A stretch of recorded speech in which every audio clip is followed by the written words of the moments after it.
Ce sont des arlequinades pour la plupart, des scènes, échanges et thématiques typiques des lectures des grandes sœurs dans notre adolescence qui nous sont développées et romancées dans ce petit livre jaune. La vie amoureuse de bandes de collégiens d'antan est la lame de fond du l'œuvre.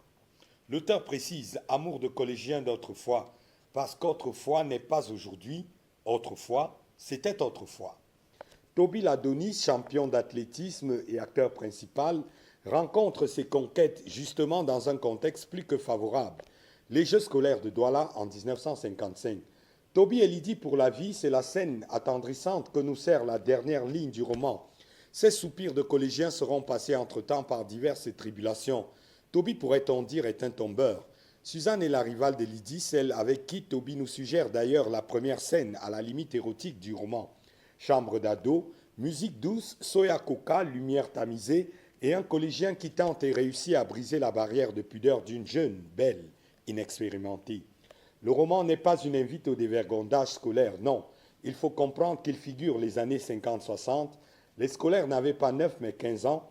Les bacheliers étaient plus que barbus et perclus de testostérone.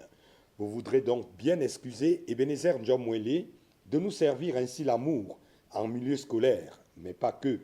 Sur les unions interethniques, les mentalités ont bien évolué.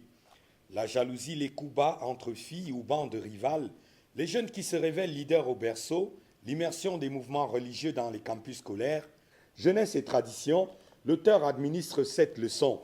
Ceux qu'ils firent comme jeunes en 1963 se projettent à merveille, à peu de nuances près en 2024, date de publication de ce roman de 205 pages. Des amours de collégiens d'autrefois, aux éditions Les Fous du Livre.